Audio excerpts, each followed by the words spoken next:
Hey guys, Mr. Mac here. We just got a pretty good drop of more information on the M80 ahead of its debut tomorrow at DefenseCon. This is from the Star Citizen Live that actually just happened a couple hours ago. So for me, they actually kind of answered a lot of questions with this one, but they also left a lot you know a little bit of unknowns, and I was kind of hoping to get some more information about the interior side of things and just kind of the layout and that. They did explain it a little bit, but I wanted to kind of show you a little bit, just a quick little section here, so that you guys can check it out as well and kind of see what their take was on it, and then I'll quickly go over just the exterior side of what we were kind of right about and wrong about, and then go from there. So I'm going to play this a little bit here so that you guys can kind of get a sense of what they said and just kind of react to it a little bit. So yeah, we haven't touched Origin in so long. How exciting was it to come back and actually resurrect this brand that we haven't touched in so long? Artist? Okay, you talk to me. Yeah, right. I think it was kind of a double-sided really, because it was not only was it an Origin ship that we haven't done in ages. I mean, I've not been involved in like an Origin start to finish new concept at all since looking after the ship team. Oh yeah. I was on it with the 400 like production, but not in terms of like the concept side. So we had new manufacturer, or not a new manufacturer to us to play with, but also it's their kind of debut into pure combat. Yeah. So that was also something else we could do. So we looked at it, and I've been obviously paying attention to what people's reaction has been and stuff. And some people have called out like, oh, this doesn't feel quite that Origin, this bit doesn't feel quite that Origin. But it was a chance to kind of look at the manufacturer kind of with fresh eyes. Yeah. It's a new role. It's where we want to take it. Do we want to stick to the same old that we've done for all the kind of like more commercial stuff, or do we actually want to push the limits a little bit? You look at a lot of kind of real world manufacturers of cars, and don't get me wrong, some do really cool things, and then others do interesting things. And I think you can. It's our chance to kind of just inject a little bit new life into the manufacturer. Let's take a look. So this is the Origin 404. No, I went back. And just to kind of cut in here, that was kind of what I was talking about originally about the Mercedes and stuff like that. I know a lot of people in the comments were like, Mercedes is like a Ford or something like that. I thought that was a really funny take on that, because I'm from Canada here, and they're definitely completely different here as far as that. I guess he was from Germany, so he's like, it's like a normal thing there, but Mercedes here would be considered a luxury brand here. And a lot of the lines and stuff like that kind of follow through to a similar design that you'd see in a Mercedes vehicle nowadays, especially with the LED side of things, like with the lighting and stuff like that. So I mean, do a quick Google search, you'll figure that out pretty quick. But yeah, we'll look a little bit more into this, and that's kind of just like the background on his end of saying, like, the manufacturers, they'll change over time and their direction and stuff like that. And this is a big debut for them in the sense that, like, they're going to try and, not reinvent the brand and sort of thing, but just kind of say that even though it's a brand, they can delve into other parts of industry or, just different, lanes instead of just being stuck into one. So we'll take a little bit more look into the exterior here, then we'll talk about it a bit more. The Origin, what is it called? M80. M80. M80. M80. And this is a heavy fighter. And let's take a look at the exterior here. Talk to me about what we're looking at. We saw its party piece. Okay, so I'm going to cut in here a little bit, but essentially this section here where we can see all the lines are, like, now, like, we could see those lines and we were kind of all going like, this is most likely where it's coming out, especially that panel there. It was pretty easy to tell that's where it'd be popping out. But really cool animation on that side of things. The one thing I did want to point out, and this is kind of what actually a couple people in the comments also mentioned too, that more towards the F-22 looking kind of styling for sure on the front and everything too. But what I also noticed too, and what another one of the commenters said too, is that I think it was the Su-33. So I'll bring up these two ships here, these fighter jets. But yeah, essentially you have the F22 here is kind of what we're looking at here, and that definitely kind of the front section and the canopy and that kind of thing. That's definitely where it gets its nod from. But I also noticed here, like especially when its weapons come out, you see these smaller wing sections here that come on the side of the Su-33. You can actually see in the design when the weapons come out, they have those similar fins. So I think whoever was that in the chat that mentioned the Su-33 and the or not the chat, the comment section there, and the F-22, yeah, dead on with that. That's definitely where the inspiration came from, I think. But the animation itself too is really cool seeing that come out. But yeah, pretty cool to see with that. And kind of made sure that it has those kind of really nice kind of like flowing origin lines. But obviously we didn't want to sacrifice functionality. And that's why, when you kind of power the weapons on or off, you do have that big deploy. And I know, when people first looking at it, there was a lot of discussion over weapon sizes and whether or not it was undergunned or whether or not it was overgunned and everything. And then slowly a couple of people started to guess that, hang on a minute, there's some seams in these panels here. Almost like we planned it. Yeah, and I think, it kind of shows that it's got some bite to it. So what are our inspirations here? What were we thinking when we designed this? So Jacob Lippel designed this one in the concept phase, and anyone who knows him knows that he's obsessed with planes, and you can tell. There is a strong contrast between the soft lines of the front and the strong lines of the rear. There is a strong contrast between the color as well. There is a lot of lines flowing into each other's, looping and reconnecting, typical of Origin. So it maintained that DNA, also evolving the tail in something that is exactly like the 100i, but just sleeker. So there is a lot coming from the aeronautic side. I'm thinking of like the Rafale, F-35s, some Russian planes, and a lot coming from the automotive design world. So smooth transitions, very sleek German-Italian designs. Right, because Origin in the lore is actually from Germany. It's Cologne, Germany, actually, if I remember that correctly. Is it possible to raise the landing gear and see what it looks like in flight mode? Yep. So that's one thing folks haven't seen yet. The preview images we put on social had the landing gear down. I noticed landing gear is wheels. Origin sticking with the wheeled landing gear. I'm assuming somebody in chat is asking when ships will roll on the landing gear. Anything we can tell people about that? Nothing beyond it is something we still want to do. Yep. But we're not abandoning the idea of wheel landing gear. Texting. Now this is where it really starts to shine. Get a little lower if you don't mind. Yeah. Look at that thing without the landing gear. One of the components actually drop out of this section here into the middle.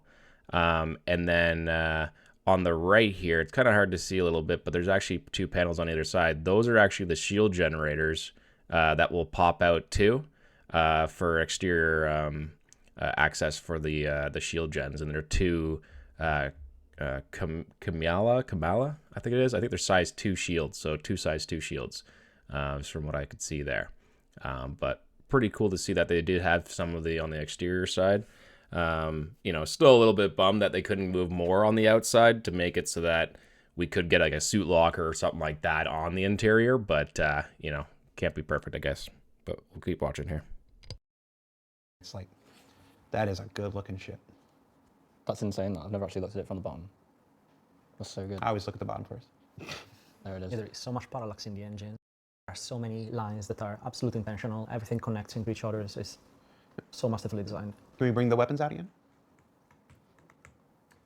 I remember, like, you know, the weapons come out from the side here. I remember seeing someone mention that they thought it might have been like a side ramp. So they were close. Like they spotted the seams. Like you guys have got like you get given like one tiny image on Twitter, and you're able to work out that something's coming out of that. I am terrified of them. Yeah, work out, can't they? So what kind of performance we talking about here, Mateo? Well, It's a heavy fighter, but not all heavy it is fighters a heavy are. fighter, but it's very sleek, looks very, very fast. So it's actually, we thought from the get-go, to be fair, with Georgi, our other designer on the team, that the Interceptor role would have been perfect for this type of ship. So basically, I guess, yeah, you could expect this M80 to kind of go against up the Scorpius in terms of performances. They're quite similar role and similar with similar capabilities, with differences in between the two, of course. But yeah, this is pretty much what you can expect. So very, very fast straight line speeds. It's not the best in terms of rates and rotation and handling, but it's very fast. And especially with the speed that you can reach under boost regime, that is going to like help you a lot, especially like in group fights. It's going to be very, very interesting. As so far, like the Scorpius, we know nowadays is one of the best heavy fighters that we have in the lineup in terms of balancing and tuning and feel. And we think with the M80 was a good opportunity to kind of try to dive more into this type of tunings and into this type of experience specifically to make it shine as well. So within the heavy fighter genre, there are individual tunings within. This is Yes. the Interceptor tuning within heavy fighters. Yes, yes. So basically, like what we intend in terms of like Interceptor tuning, it's basically you're trading up speed and you're trading agility and maneuverability over forward accelerations and speed, basically. So you can be faster. You're basically more a boom and zoomers / energy fighting type of style. And this is what the M80 is. Okay. Let's go ahead and take a look inside. Now, one of the more interesting things, can we use the door? Do we have the option to go in through the... Not right now, unfortunately. Oh, the door's broken? The animation. It's just through an editor mode. We're not Oh, in game mode. it's because of the editor. All right, because we're not in game mode. So it does, we did something really cool where the bottom of the ship is actually also the door. Yeah, that's one of the kind of like the nods back to the 400i, where you have this kind of ramp that comes in, or staircase, I should say, that comes in from underneath the ship. It was kind of like a conscious decision of how do you want to get into this thing, and obviously, you can go kind of classic kind of fighter mode and get into the cockpit, and then have to climb out back into the kind of interior. Yeah, this is something that I know I really liked when it came to the actual design and everything. When it came to the actual staircase section there, I think with the 400i, it does give that little bit of almost like a grand opening to it. And honestly, that's one of my favorite parts of it. I understand it's kind of a pain in the ass if you're trying to get to components, stuff like that. You have to close the door every time, but the grandiose kind of section to it, I think, is a nice touch, actually. And yeah, a good nod to the Origin kind of 400i roots. But we just felt that this kind of was a bit of a nicer entrance in. Okay, and what are the amenities in here? It's got a bed, it's got a bed, it's got weapon racks, it's got access to all your components. We wanted it to kind of keep its Origin kind of DNA, but be in a heavy fighter. And so, one of the things that is helpful is having kind of easy access to all your components. So we kind of prioritized that that kind of functionality as the kind of like the main thing that we really wanted on the interior of the ship, and then obviously being able to kind of stow your weapons and a bit of personal storage and that sort of stuff. Yeah, and honestly, like that's kind of a good point too when it comes to when we were looking at the components there, and like maybe getting a soup locker and everything like that would be awesome in there. They do make a good point, and actually a bathroom. The bathroom part is huge. I don't really know why we couldn't make that work. There's so many options for making like a really kind of basic bathroom that can kind of pop out to the side or so, but that they didn't really touch on, unfortunately. But as far as the actual components and having your kind of main components that would keep your ship, at least in the most basic way, alive / running, and you can repair from the inside, is actually a kind of a nice buff in that sense, and also I guess more military in that sense too.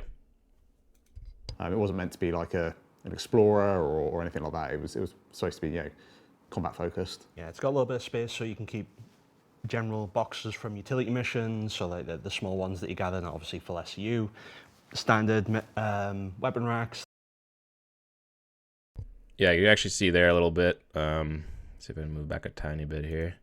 Like that. It was supposed to be, but you can actually see where the shield, it's actually labeled shield for both the general boxes from utility missions, so like the small ones that you gather, there. obviously for SU. So there's the quantum drive is actually this one was the one I was talking about that drops down in the middle as well, and then you have a shield here Standard, and then a shield on this side weapon as well. racks, a little bit of personal storage, the core components to keep the ship actually running are all inside, so you don't have to go outside if they get damaged, so you can repair them from the inside. But obviously there's not enough space for all the components on the inside, so the less critical ones for being able to actually operate the ship are outside the ship. So, will Origin ships in the future follow a similar design to the M80, says somebody whose name I'm not going to say out loud? I think it really depends on the role and depends on what we want to do with it. I think, obviously we want an Origin ship to feel like an Origin ship, and I think that's kind of key to it. And I think, you see this lineup, or you see this vehicle kind of lined up against the other, you can see the high end, the DNA from it, and that's what we want to kind of keep. It really depends on the role of the ship. If we do more fighters, we might take similar inspirations. If we do more commercial ships, we might not. I think, you know, in the more kind of commercial stuff, we've looked at a lot of, I think, like Luxury yachts, hotels, yeah, luxury spas. yachts, that side of things. Whereas obviously, you know, personally, a yacht doesn't feel very combat-y. So I think, you know, there's a lot of range within our manufacturers to experiment with visuals, and I think that's kind of one of the nice things of the game that we work on, is that we are able to kind of try new ideas and experiment with new kind of visual ideas. The only thing I wanted to touch base on here a little bit was just the fact that it does kind of, like, even just the way he's saying if, I mean, it doesn't really sound like there's a huge amount of plans for more Origin ships right now, unfortunately. You know, it's not for sure, but it just, the way that he's talking about it, unfortunately, makes me feel like we won't be seeing one for a while, which kind of sucks. But, you know, like I said in the other video too, hopefully with the M80, if it does well enough, that maybe even they'll push it, like, hey, I made a lot of money for an Origin ship. Let's see if we can get one in the pipeline for the next, you know, 12 months or something like that. So hopefully something happens from it, but just from what they're talking about there, it doesn't give me a huge amount of confidence. It's combined two different DNAs. So you've got the Origin DNA, which Origin has its own identity, but you wouldn't expect a industrial Origin ship or a combat Origin ship to look the same. No. You'd expect them to be completely different. And this is one of our first times we've been doing very dedicated combat focused, like completely only combat focused Origin ship. And it has a little bit difference, but it's the same way that a combat Drake ship is a bit different from a combat. I mean, the 325 is a combat ship, but it's a variant of an existing line. So there's only so much you can do with a variant. Same Exactly. With, like 125, and the Yeah. M50 has that split of Yeah. Interceptor and Racer. So But it's a true yeah, just this is a just a complete dedicated standalone fighter new as is. chassis. So You see it in real life automotive manufacturing and aeronautic manufacturing as well, that, like, even though, you know, Boeing makes planes, right, but they also make helicopters, and, you know, Rolls-Royce makes engines, not just, Oh yeah. like, you know, the Mitsubishi make air Oh, conditioning. Yeah, Mitsubishi exactly, yeah, makes it's- everything. Mitsubishi yeah. is my go-to every time. I think they make our lift. I need a product. Yeah. Sorry, you're touching on one of my biggest pet peeves here. When people are like, that doesn't look like X manufacturer or Y manufacturer wouldn't do that. I always go to Mitsubishi. About that. This is the same company Look that at the makes Hilux tanks, versus the Supra. Yeah. Right? Like, refrigerators, tanks, Lifts. elevators. I do think it's important to keep, like, some kind of core DNA. Like, you know, when there's a BMW really, like, you know, right behind you, you know it's a BMW. But, like, yeah, because it's right behind you. But there's always, like, these core parts of the DNA of, like, the manufacturer, which, you know, I think Alberto touched on it perfectly when he was doing, like, the first fly around, about how Origin always, like, reconnects the lines back around, and, like, it's that core art direction can be applied to other contexts. yeah, there's core rules, isn't there? Yeah. And then there's areas to kind of flex those rules. a But bit. even then, even brands evolve over time. I mean, in the fiction of our universe, some of these ships, like the like the Idris and the Javelin, are the RSI, hundreds of years yeah. old. The RSI 's everything. So why would an Aegis ship today look anything like an Idris that was designed 200 years ago and stuff? They got new people. They come in with new ideas, new technologies, stuff like this. The Zeus Mark 1 versus the Zeus Mark 2 is like. Yep. Anyway, guys, that was pretty much where they ended up ending their discussions on the M80 there. Check out their full video on Twitch and probably YouTube anytime now as well, too. The SL was actually great today. And DefenseCon's been pretty awesome so far. 4.8's been a bit of a shit show when it comes to the contract manager and that kind of stuff, but still having a pretty good time out there in the black. Just want to say thanks again for everyone and their support and watching my other M80 video. And I'm definitely going to try my best to get another one out tomorrow when we actually get the M80 in our hands. And yeah, looking forward to it. Again, thanks again too, and for everyone that's subscribed too. It's obviously a small channel, but just trying to grow it up a little bit. And yeah, appreciate all the support I can get. Thanks again, guys, and looking forward to the M80. We'll see you out there in the verse.